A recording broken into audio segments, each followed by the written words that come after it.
Because it looked like it was there. You're like, maybe we should keep it on the feet. I'm having some success with my hands.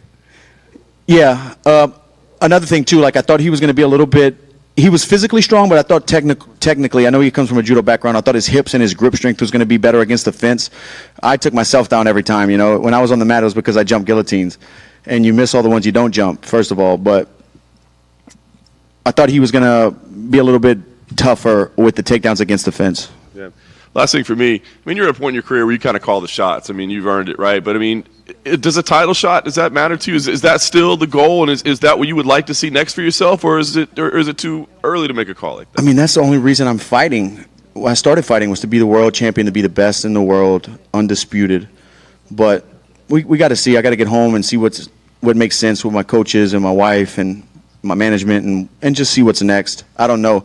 But, yeah, that's. I mean, I've done a lot in the sport. I'm not trying to, brag or be boastful, but I've done a lot in the sport, and I've been fighting for a long time. This was like at my 50th, or around my, maybe more, or right under 50th mixed martial arts fight. And I've done a lot, and I've checked a lot of boxes, but there's one that's still unchecked, and that's being the world champion. Dustin, I don't know if you heard Dana when he was up here talking about you, but he was saying these are the sort of fights that make you a fucking legend, basically, and that fighting a young and hungry guy is what is important for you. Do you agree with that? Is that why you took this fight? Because you wanted to just be like, well, I know I can compete against these guys who've been around, but this guy might be the new generation. I want to see if I can compete against him. It was kind of a timing thing in the situation of the lightweight division. There wasn't any big names to fight. I wanted to fight, especially coming off of a loss, and nothing was big that they could put together. But this guy's on a streak and has a lot of momentum. And when they offered it to me, that's why we did it. It just there was nothing else at the time. And then I honor what I do, man. And Eddie Alvarez gave me a shot when he was a former champion, and I was an up-and-comer. And you have to do it. That's the nature of what we do. Yeah. Were any of the guillotines close? The last one was. The high elbow was really close. When you eventually do finish someone with that after jumping it, how excited are you going to be? And I will. And I will. Dustin, over here. Yep. Just curious, when you won the fight and then the whole place just erupted, has that ever been? They probably bet because I was plus 200. That's why they were. So I'm just curious, in your historic career, has it ever been like that where the crowd erupted like that and you heard it and you just soaked it all in as well? Yeah, I really felt in the moment this whole week in the locker room, walking out. In the octagon, I really felt good. I didn't so much, the adrenaline's pounding. He's getting up off the ground. I'm trying to go talk to him and let him know to keep working. And I didn't really notice it in the moment. So, yeah. Right here. You had said, I think just a moment ago, that camp was stressful. There was a lot on your back and everything. Was that something specific in camp? Was it? No, that was just losing my last fight. Never losing 2 in a row. Fighting this young up and comer who's finishing everybody. Just the risk versus the reward. It was just like I had to win this one.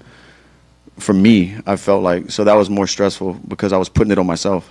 I know tonight was your night, but do you think Benoit will get back up there into title contention?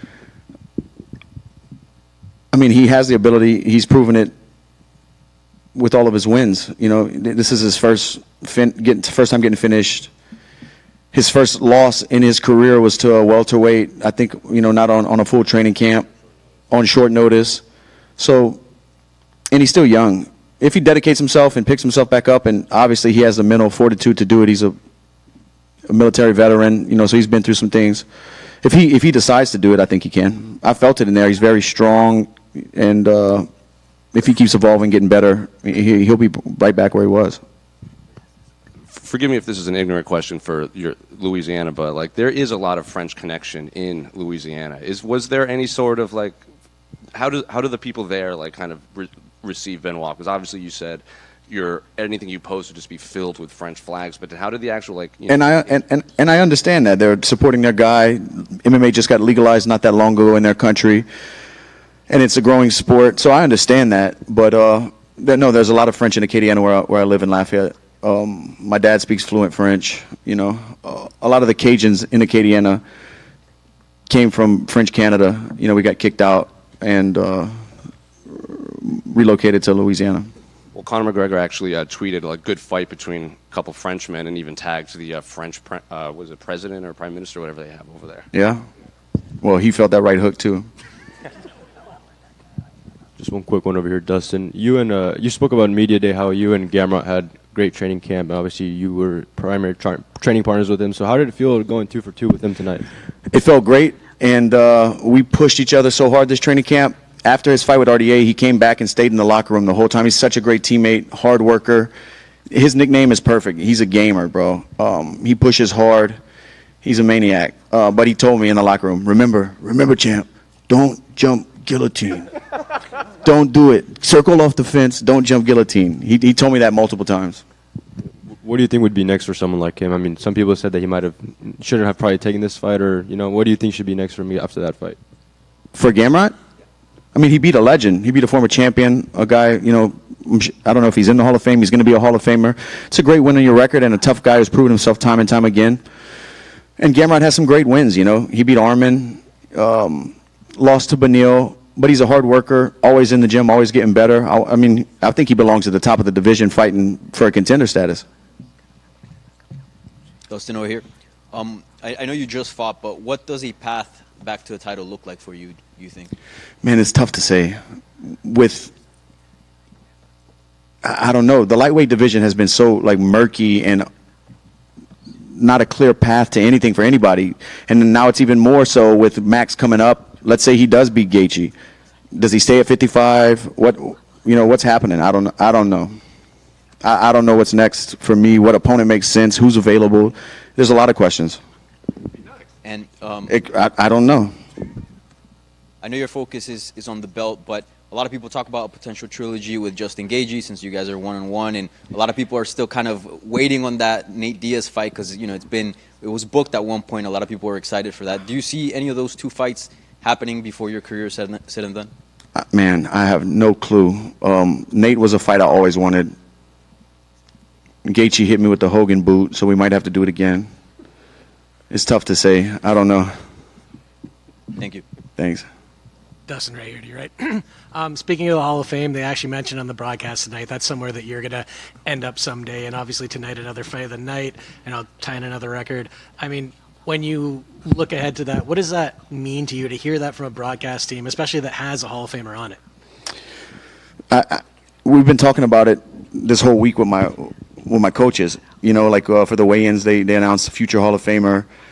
Something else this week, they announced me as a future Hall of Famer. I mean, dude, that means a lot to me.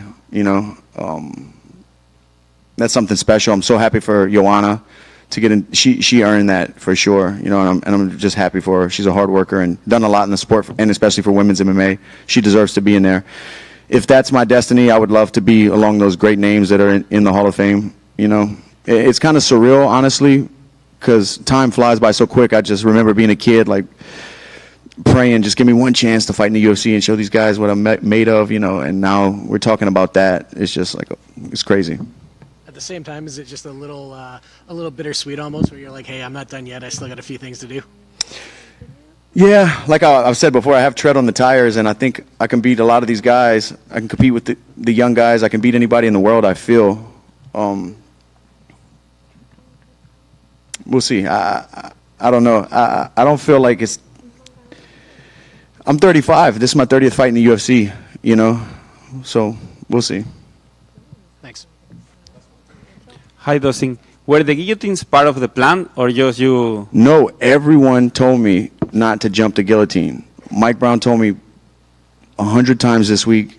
Gamrot told me a bunch of times in the locker room, at weigh-ins, don't, it was part of my plan.